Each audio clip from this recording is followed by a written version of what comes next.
on, whom he's discussing this thing with, that mathematicians are good at studying the minutiae of things. They're good at this equation or that formula or that calculation. What they can't do is interrelate and integrate all the different formula and calculations into an overall picture. And to do that, you need to study what's called dialectics, says Socrates. And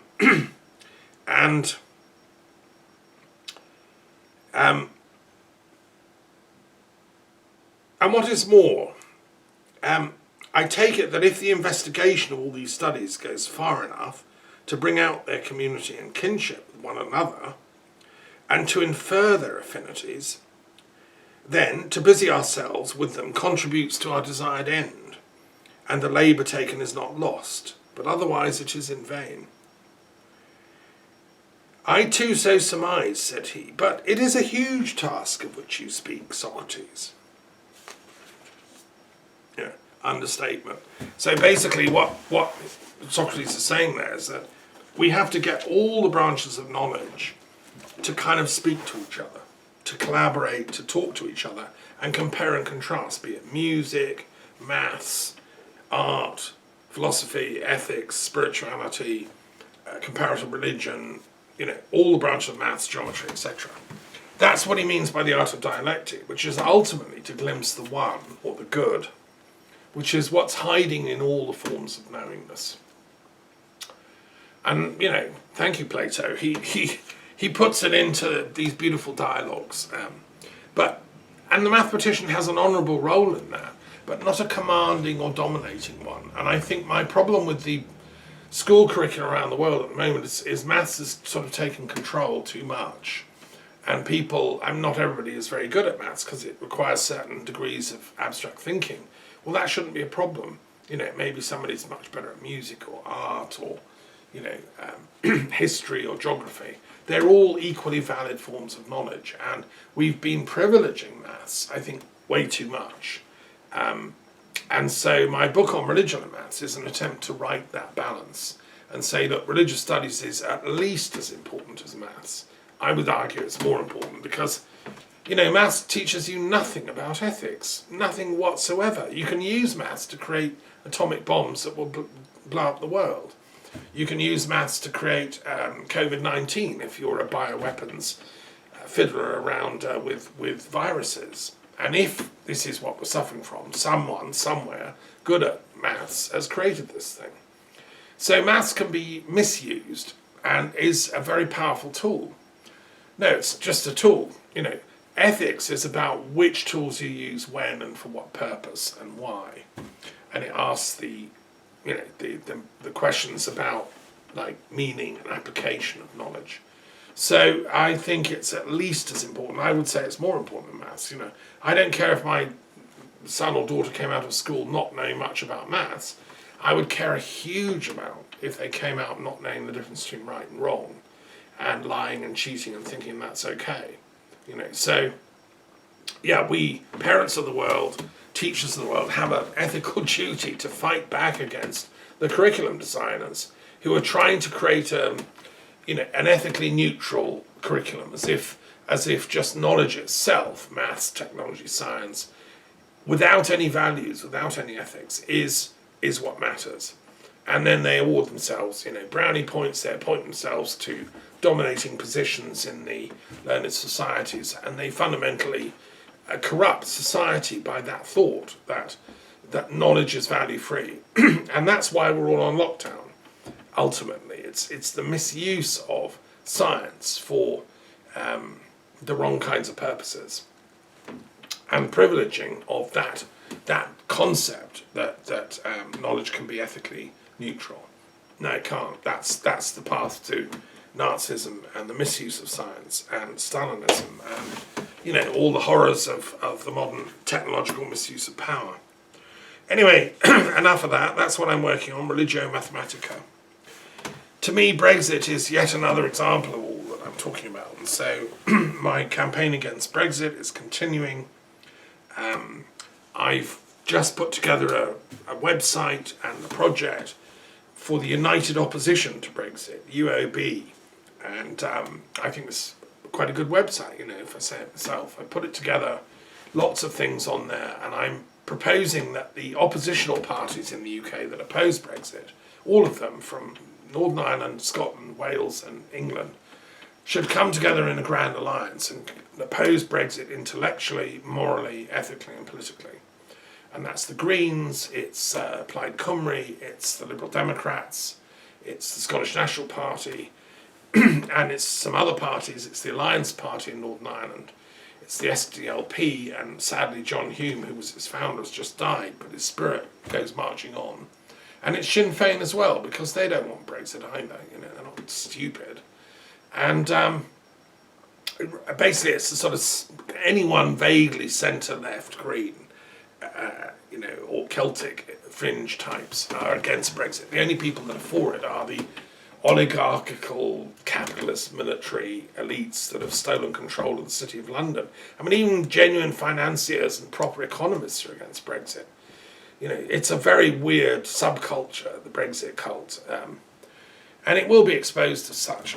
It seems that the Queen might have had something to do with it. Well, I did speak to her on the phone, if you recall, a few months ago, and she professed not to, so I suspend judgment on that one. I sincerely hope she didn't, and that, some people say it was her that made Cameron go for the referendum in the beginning. I sincerely hope not. I look forward to reading her memoirs. If she is behind Brexit, if Queen Elizabeth II is the real cause of Brexit, deep down, she bullied Cameron into doing it, then it's a total usurpation of her constitutional rights and duties. And I think she should resign, given the mayhem and the chaos and the confusion it's caused. And she should examine her conscience, and really she isn't fit to be Queen. And I'm just saying if, I'm not saying she did. Only she knows that, and perhaps her closest advisors. But if she did, then it is scandalous and unacceptable, because I, as a British citizen, and millions of others like me, stand to, have suffered vastly because of Brexit already, and are going to suffer far more as it goes on. There's nobody who's going to benefit apart from extremely wealthy people. The people that think they're going to benefit, the people that can persuaded to vote, won't. And they're turning against it, The only ones that are still for it are sort of extreme right, nationalist xenophobes. And that chap on the radio, when he asks them why they voted Brexit, it always comes down to immigration. Well, I'm utterly appalled at that kind of narrowness of thinking. I can't believe the Queen shares that kind of nonsense. I mean, her royal line is, with all due respect, a bit dodgy. It comes down through a Dutchman, William III. Even the Stuarts of Scotland were Norman in origin. They used to own the castle at Clun in Herefordshire and went up to Scotland and made good.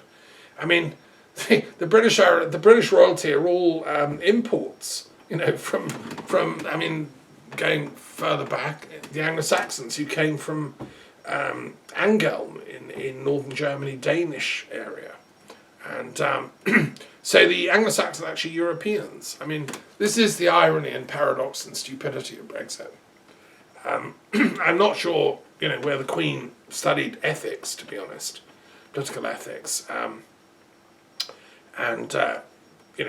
Maybe she had private tutors, but they don't seem to have done a very good job if, and I say it's if, she has actually been behind Brexit all along. Well, if so, then I think it's a constitutional crisis of the highest order, and she really should resign, because there's no possible excuse for that degree of interference. She should have been actually neutral. And in the exchange of correspondence I had with her over this, she claimed to be neutral. Well, I take you at your word, but if she wasn't, and if she's actually behind Brexit all along, then I think really it's shocking, and she should resign. As simple as that.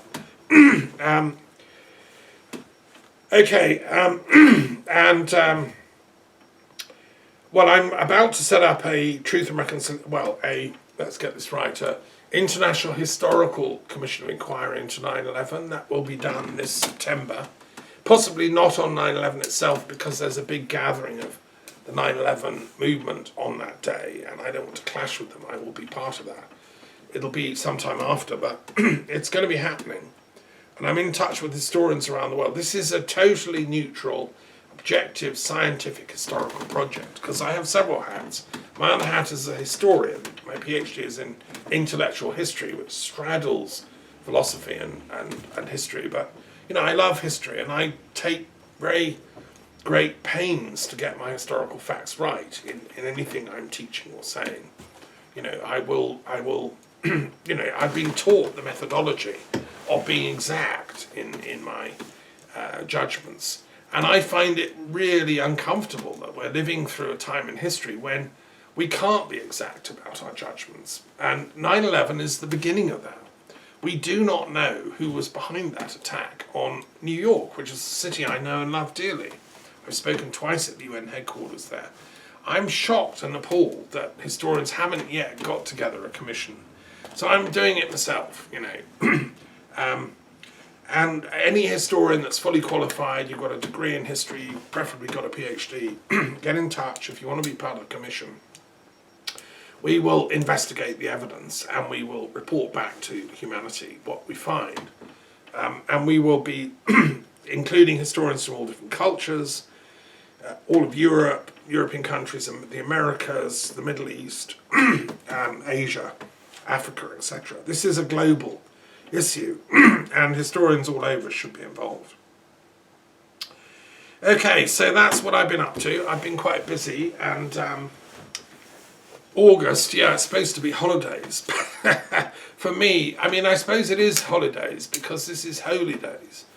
And for me, the work I'm doing, as you probably can see, as a philosopher, is about the holy. Rudolf Otto, the great German philosopher, talked about the core idea at the heart of religion is holiness, what is holy. And that is what I'm working with. To me, there's nothing more holy than truth, which is why I wanted to study history and do my degree in history in the end. And there's nothing more profoundly holy than pursuing truth. That's what all the teachers of humanity have all said. That's why I produced my periodic table. These are all the philosophical schools. We have Chinese, Confucius, the Jain schools, Lao Tzu in China, and the Baha'is, and the Zoroastrians, and the Christians, and the Buddhists, and so on, and the Hindus. They're all strategies to get to the truth. But the truth is the universal that includes and encompasses and contains them all. And that's what I'm a servant of as a philosopher. That's why I run an Institute of Peace and Global Philosophy. That means all of them.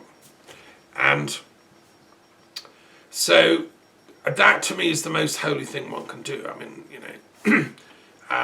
And so that's why these are holy days to me, or holidays, as the English now call it. The idea was you didn't do your normal work, but you went on a holy expedition or pilgrimage. My daughter has just been to visit me, bless her, on a sort of pilgrimage en route to the Pyrenees, which is another holy place, the holy mountains associated with French mysticism and the Cathars and Mary Magdalene. They're a wonderful place to visit. And so may all of you have holy days this wonderful August. And may we find the truth together about these complex mysteries, and about Beirut, and about 9/11, and about COVID, and those three will do for starters. And then I'll be a very happy philosopher. Right, okay, shalom salam and om shanti, and may the gods be with us all.